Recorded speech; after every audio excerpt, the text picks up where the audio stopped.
Hi everyone! Welcome to Graceful Homeschooling. So kapag gumagawa kayo ng mga journals, planners, devotionals, mga activity books, alam niyo ba na ang isa sa pinakaayaw natin gawin ay maggupit ng paisa-isa. Kaya naman today, I'll be sharing with you one of my favorite tools dito sa Graceful Homeschooling at ito yung ream cutter. And I'll be sharing with you what it is, how it works, at kung sulit ba talaga ito or worth it ba na bumili ng ream cutter kung tayo ay meron tayong mga home-based printing business. So, let's get started. So now, let's talk about ano ba yung ream cutter. So yung ream cutter, ang tawag din dito ay stack cutter or kaya ay heavy duty cutting equipment. It's because kayang-kaya na mag-cut ng 500 sheets of paper. Imagine niyo yun, 500 sheets yon na isang bagsakan lang makakat na niya agad. Although, hindi ko pa na-try yung 500 sheets. Parang nasa 200 to 250 sheets of paper pa lang yung na-try ko. But it actually works. Naalala ko noon, nung una ako nag-start ng home-based printing business, yung mga pinoproduce natin dito sa Graceful Homeschooling ay mga learning materials, activity books na mga bata.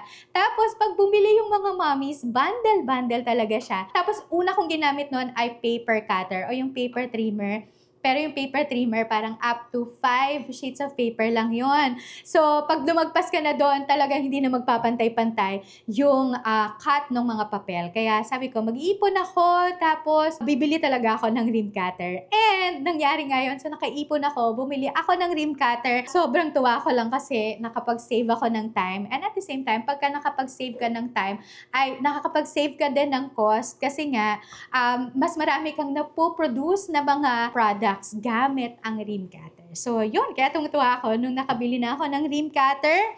By the way, itong size ng aking ream cutter ay this is A4. So, imagine niyo ganyan na siya kalaki. A4 size pa lang ito. Meron pang kasunod ito, mas malaki pang size. That's A3 naman. So, parang ganito nakalaki yung A3.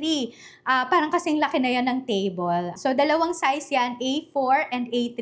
So, this one ay A4 size nito. So, dahil A4 lang yung mga ginagawa ko na mga projects, so, yun yung binili ko na size. So, i-take into consideration nyo lang din yung space nyo, yung inyong mga projects na ginagawa sa pagbili ng ream cutter. So, ngayon, papakita ko sa inyo ano ba yung mga parts ng ating ream cutter. Para lang din may view kayo paano ba siya nag-work talaga, paano ba siya ginagamit. And then, mamaya, ipapakita ko sa inyo yung actual na paggamit ng ating ream cutter. So, ito yung ating ream cutter. So, ito yung mga usual na parts na importante na ginagamit dito sa ating ream cutter. So, we have here itong tray ito para lang din pag naglagay ka ng papel, hindi siya mahuhulog somewhere. And then, ito naman ay pang protection nito ng ating mga kamay para hindi tayo maipit or madali ng blade ng ating ream cutter. Alam nyo ba na marami na din sa mga students sa Papers to Profits ang talagang nasaktan na din ng ream cutter kasi siguro sa pagmamadali nila, sa kanilang pagkakat ng paper, hindi nila napansin yung daliri nila. So, nasugatan sila ng ating ream cutter. Kasi yung blade nito, sobrang talim talaga. As in, dahil kaya niyang mag-cut ng up to 500 sheets of paper, imagine niyo yun kung gaano talaga katalim yung blade natin. So, itong red na rubber, makikita niyo dito, ay ito yung importante yan para pantay-pantay yung pagkakat natin ng papel natin. So, importante yan. Now na masyadong nagagamit yan, kaya mapapansin nyo kung yung rubber ninyo medyo malalim na yung cut, kailangan nyo na yan palitan or kaya ibaliktad na yung rubber. Mamaya papakita ko kung paano pinapalitan yan. Pagka masyado nang used yung ating mga rubber, hindi na rin magpapantay-pantay yung pag-cut natin. Or sometimes meron ka makikita na parang bungi-bungi na yung papel mo pag kinat natin yan. So dahil marami ako nare-receive na question na bakit kaya hindi nagpapantay or bakit kaya meron na siyang parang bungi-bungi nga yung papel, it's because malalim na masyado yung cut ng ating rubber. So now, ito naman yung lever na tinatawag. So ito yung pinupull natin para makapag-cut tayo ng papel. Now, hindi ito basta-basta bumababa kasi nakalock nga iyan para maiwasan din yung mga aksidente. Kasi imagine niyo yun, kung bigla siyang bumaba, ayan, nakalock yan. So kung bigla siyang bumaba, makakat talaga yung ating mga kamay. So meron niyang lock or stopper. Ito yon. So, kiniklik lang yan or pinapress lang yan. Ganyan. Para maibaba mo yung lever. So, gagamitin mo lang siya kapag magkakat ka na talaga ng papel. Tapos, pag hindi siya, ayan. So, naglalak talaga siya. Tapos, pe-press mo lang ulit para ibaba yung lever natin. So, ganun siya ginagamit. And huwag kayong mag-alala kasi itong lock na to, importante talaga yan para lang din maproteksyonan yung ating mga kamay. Na meron ka din dito makikita na iniikot-ikot. So, ito naman, ang use naman nito ay nandito yan. So, meron yung gamit na nandyan para lang din maipit natin yung ating mga papel. So, para lang din ma-make sure natin na pantay-pantay, hindi mag-move yung mga papel pag nag-cut na tayo. So, kailangan kapag nag-insert ka ng papel dito, talagang hihigpitan mo to para hindi mag-move yung papel natin, para magpantay-pantay yung cut ng ating papel. Now, meron ka din ditong makikita na ganito. This one naman ay na-adjust yan. Depende sa size ng project na gagawin mo. So, halimbawa, ang size ng project mo ay B5. Yan. So, itatapat mo lang yan dito sa merong nakalagay na B5. And then, ilalak mo ito by just ayan, iro-rolyo mo lang or iro-roscas kasi para yung malaking screw. Yan, ito yon. Para yung malaking screw. Para kung B5 yung gagawin mo na project, hindi mag-move yung papel mo. Tapos, ilalagay mo yung papel and then, hihigpitan mo yan nitong ating stopper or yung pang-press ng papel tapos saka mo ikakat yung ating papel. So yan yung mga important parts ng ating rim cutter. So importante na malaman natin yan para ma-make sure natin na maayos yung pagkakat natin ng ating mga papel. So ngayon ay magpapakita ko sa inyo or magde-demo ako kung paano siya ginagamit. Okay, so now we will start with this project. So this one ay yung homeschool planner natin, which is by the way, available ito sa ating Shopee na Graceful Homeschooling. So kung kayo ay naghahanap ng homeschool planner, yan. Tapos ito yan, ganyang kakapal yan. I think ito ay mga nasa 250 sheets of paper. So para lang makita natin kung gaano talaga siya ka-effective. So roll lang natin itong ating stopper para ma-insert natin yung ating project. Ito, ginagawa ko dyan ay nire-resize ko siya. So, hindi siya talaga buong bond paper. So, meron kayo makikita dyan na linya because that's my border. So, ang ginagawa ko lang ay tinutupi ko lang siya dyan para lang din meron akong reference dito. Meron akong nilagay na line dyan para at least alam ko lang kung saan siya ilalagay yung ating border.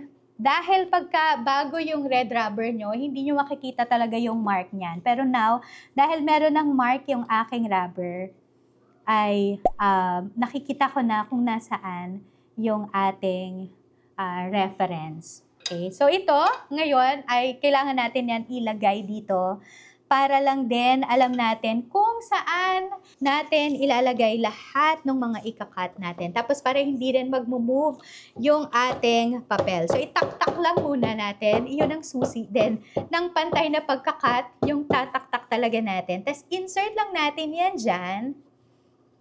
And then, ang gagawin natin ay iro-roll natin ito. Mapapansin nyo dyan na itong stopper natin ay nag-move yan. So, pine-press niyan yung mga papel para ma-make sure natin na pantay-pantay pag nag-cut tayo. So, i-lock nyo lang talaga siyang mabuti para lang din hindi talaga mag-move yung ating papel. So, ito hindi na yan mag-move kasi naka-press na yan, naka-lock na yan.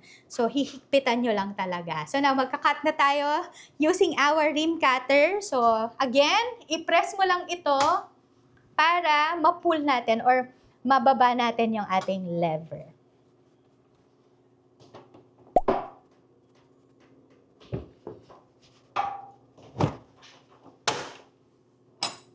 There, see, ganun lang ka bilis mag-cut sa ating rim cutter.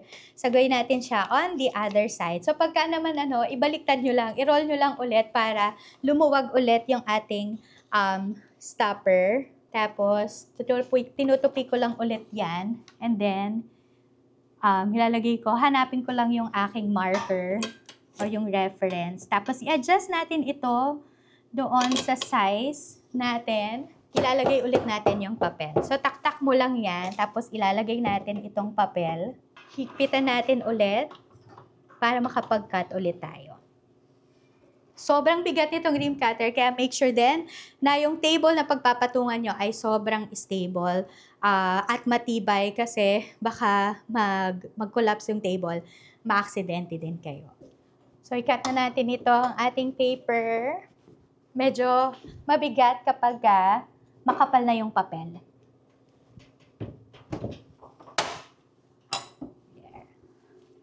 See, sobrang bilis lang, di ba? Unlike pag magpapaisa-isa tayo ng cut ng ating paper. So, pag natapos na kayong gamitin, make sure lang na ibabalik nyo tong cover para lang din maiwasan natin na masugatan tayo. Nakita nyo kung gaano lang kabilis mag-cut sa rim cutter, di ba? Pero ngayon, ipapakita ko sa inyo na paano ba natin papalitan yung red rubber. It's because nga, kapag ginagamit natin yung rim cutter natin na parang nauubos yung rubber, tapos yun yung nagiging isa sa mga cause kung bakit hindi nagiging pantay-pantay yung pagka-cut natin ng ating mga projects. Now, yung red rubber ay bago kayo bumili, kasi medyo pricey ito, bago kayo bumili ng isa pang red rubber, ay alam nyo ba na pwede nyo siyang gamitin ng 7 times more. Kasi para itong 4D na rectangle na meron siyang 4 sides na pwede mong gamitin both sides ng isang side. Both sides ng isang side. Paano ba yun? Mamaya, papakita ko sa inyo.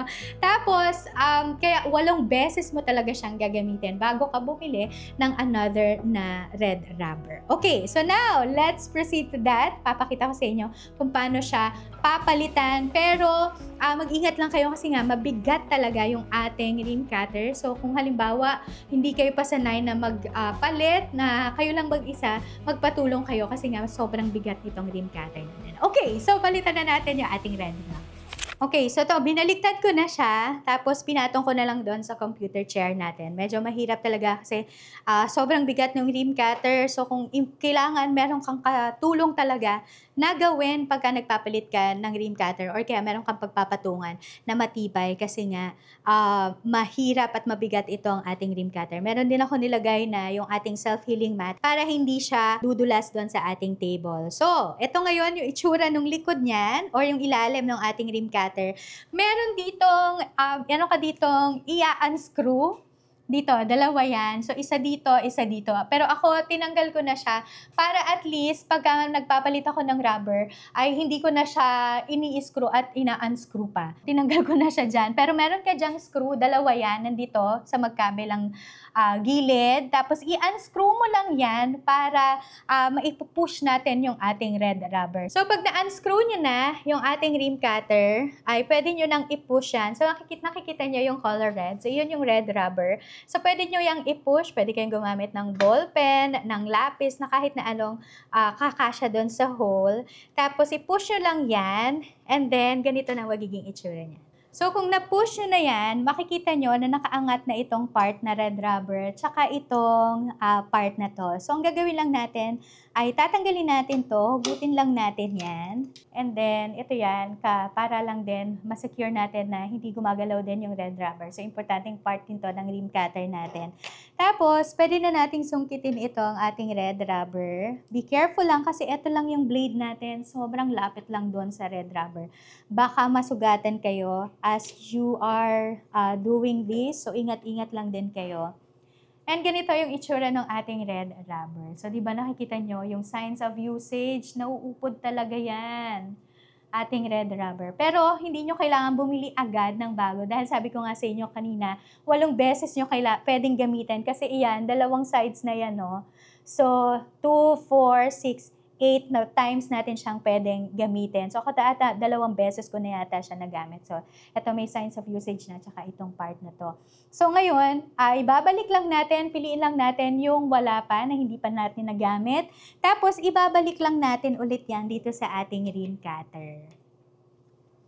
So, i-push lang din natin yan.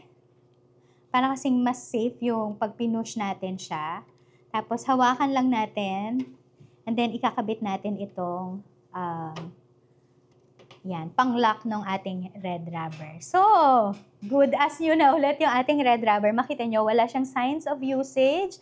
So, magiging pantay-pantay na ulit yung ating pagkakat dahil nga, bago na yung ating red rubber.